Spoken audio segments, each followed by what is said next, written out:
Hi Virgo, May 2026, bagong buwan ng Mayo na tayo. Kamusta kayo? Kuha po tayo ng ilang guidance advice, messages na marahil ay kailangan yung marinig ngayon. Virgo energy, pero sandali. I-check ko lang kung ayan. Baka hindi ko pa kasi na-unmute. Tayo po ay live na live sa ating TikTok. Any guidance, Virgo? Kamusta? Anong aasahan nila ngayong bagong buwan ng Mayo? Mensaheng gabay po. Any guidance advice, Virgo energy, May 2026. Anong paparating sa mga taong ito? Mensaheng gabay po para sa kanila.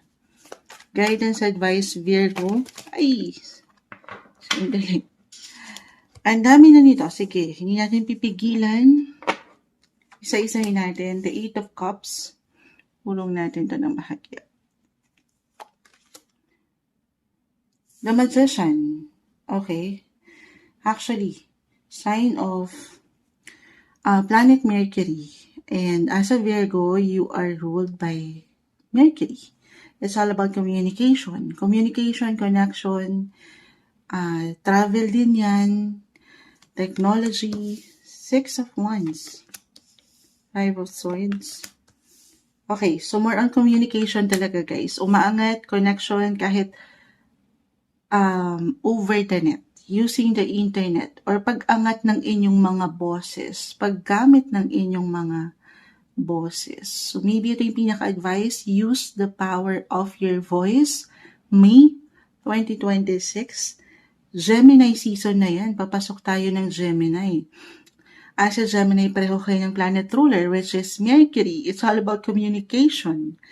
Para nagka-compromise sa mga sitwasyon. Maaring merong ilang ganapan dyan. Again, ang lawak po ni, third house yan guys. It's about communication, technology, travel din po yan. Pero more on short trips, short distance travel. But it doesn't matter. The world ay narito kahit over the net, pang worldwide. Ayan. Yung ilang connections na meron kayo abroad, why not? Alam ko, isa-isayin natin. Okay. So, meron mang ilang nakabaliktad na baraha, Virgo. It doesn't mean na hindi okay, okay? Meron lang po itong kalakip na mensahe, the world. Kahit pa naka-reverse, the world is still the world. Umiikot yan, ups and downs, highs and lows ng buhay.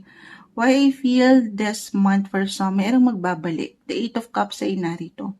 Merong manunumbalik. Pwede itong isang tao, isang sitwasyon, relasyon, posesyon, or a project. Six of Wands ay narito. Ito yung ilang, parang meron akong ganitong na-mention kanina sa unang nabasahan natin before your sign. Leo ata yun. Pero regardless, ma-share ko lang sa'yo. Ganito yung message din na may iwan ko. Maring merong manumbalik kahit sa simpleng pakiramdam lamang po ito. Tayo ay general message. Reversal din tayo every time, Virgo. Ito yung ilang maring napurnada na ilang, kumbaga nasimulan nyo pero hindi nyo napanindigan, hindi nyo nabigyan ng diin, and this time baka merong masisettle, merong maayos, or this time mapapaangat nyo yung priority na bakit hindi.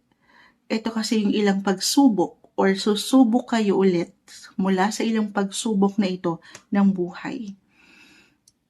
Yes, ganun yung energy. Parang may magbabalik. Connected sa past. It could be an ex-lover, ex-friendship, or someone. Mas nag-highlight din po din dito guys yung pagdating sa yung work, sa yung service. Sa Six of Wands. Halimbawa, yung na-mention ko na, it could be a project mula sa isang ex-employer or teammates, workmates, ganun yung energy. And this time, kahit sa simpleng communication na na-mention ko, kahit over the net, merong hi and hello, why not?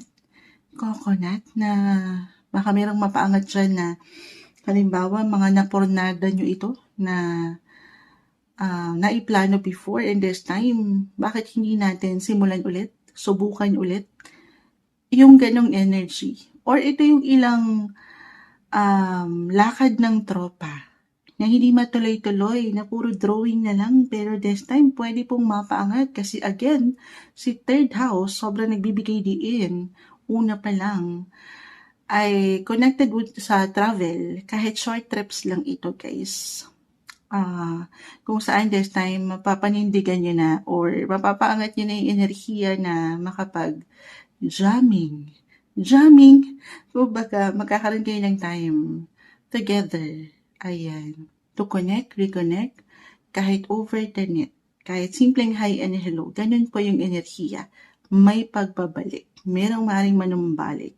Or kahit sa inyong mga simpleng emosyon. Okay? Parang may ilang pag-flashback or may magta-throwback.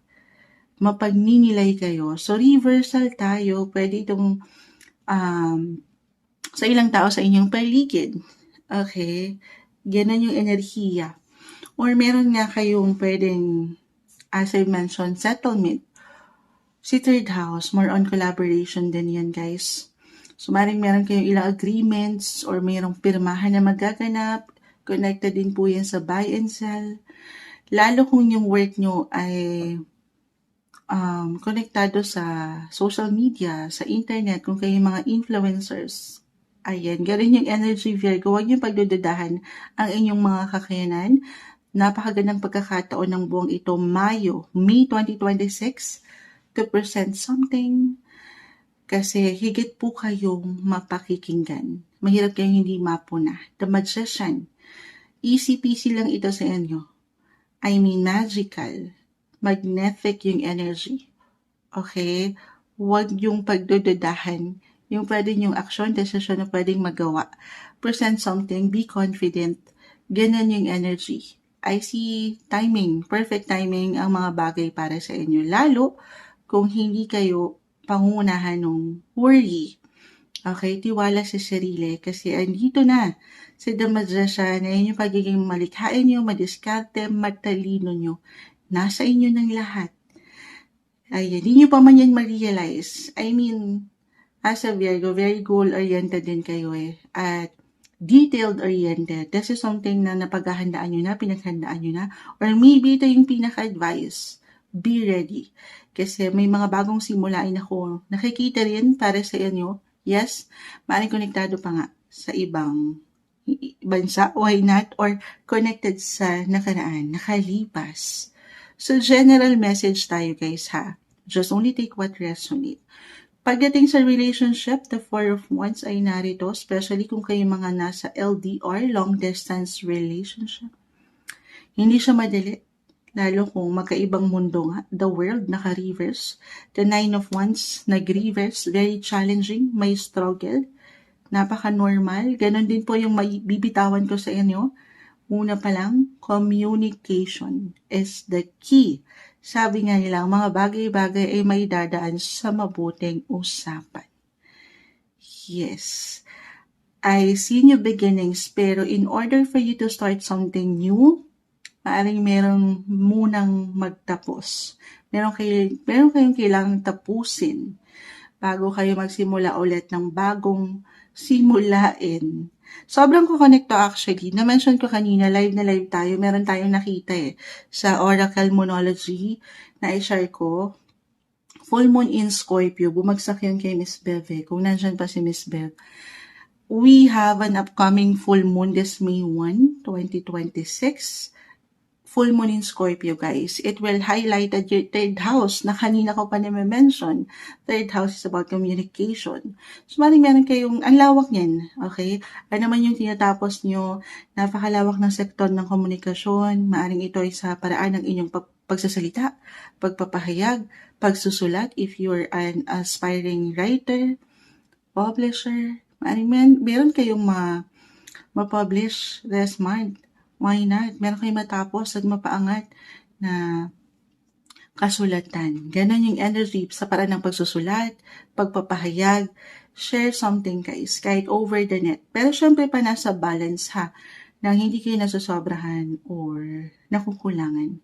Balance is the key pa rin. Lalo pa kung alam nyo kayo ay professional na sa part na to. Again, The Magician, easy peasy na lang sa inyong mga bagay. if ever kayo yung mga professional na, kalma lang din, okay? I see private achievement, success, pero patuloy lang din daw po kayo maging bukas. Baka ganun yung pinaka-advice sa pwedeng komento, opinion ng ibang tao sa inyong paligid. Kasi si third house, hindi lang siya yung nagsasalita. Pero ikaw rin, paangalan yung pakikinig. Okay, matutong makinig pa rin. Gaano man tayo ka, expert na or professional sa inyong mga industry. Okay, ano pa man yan. Show up guys, present something, i-showcase nyo ang inyong mga natural na abilidad sa showtime. Gusto nyo yan. Not the time, not the month para kayo ay magduda sa inyong kakayanan. Alam ko pa ulit-ulit, patuloy lang kayo sumubok sa ilang pagsubok ng buhay. Laban lang tayo. Okay? Parang hindi ko nabigyang diin yung relasyon. Parang nag-jump ako sa ibang topic. Pero 4 of Wands po ay narito. If in a relationship, couples attached, Virgo, maaaring higit kayo maging expressive sa inyong mga partners. I see celebration, happiness, fulfillment. Andito na. Actually, may galak akong nakikita. Meron ba kayo celebrate together? Pero, actually, wedding card po ito, si Four of Wands. But regardless ha, ano man tinatakbo ng relasyon, celebration. Celebrate life. Okay?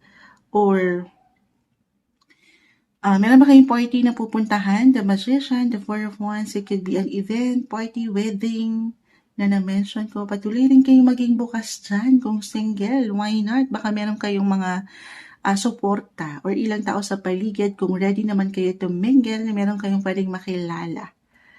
Or may ilang tao sa paligid na pwedeng magbigay daan patungo kay the one. Kung kayo lamang po ay magiging handa. Sa part na yan kasi iba-iba tayo. Lalo sabi ko nga, kung meron kayong mga pagsubok na pinagdaanan sa relationship, so take it easy. Hindi nyo naman kailangan sundin yung mga naririnig nyo kay Moonshag. Tayo po ay general message. Depende ito kung handa na kayo. Okay, of course, you have to be ready physically, mentally, emotionally, financially. Be ready. Parang pinaghahanda lang kayo ng mga barahan nyo. Okay? Para saan? Sa higit niyong opportunity na pwedeng ma-receive kasi meron guys. Yes, sapat na tiwala lang. Timing, umiikot ang mga sitwasyon. At I feel me 2026, i-claim na natin ito, nagko-compromise, nagbabalance sa mga sitwasyon, nasa inyong alas. Huwag lang magdududa sa kung anong sinasabi ng inyong mga intuition din. Be confident. Okay? Tiwala sa sarili, sa proseso, at higit sa kanya, pray lang tayo sa ilang gusto niyo pang marating sa buhay. Ito yung umangit na guidance, advice, messages para sa inyo. Mensaheng gabay lamang po. May 2026, Virgo.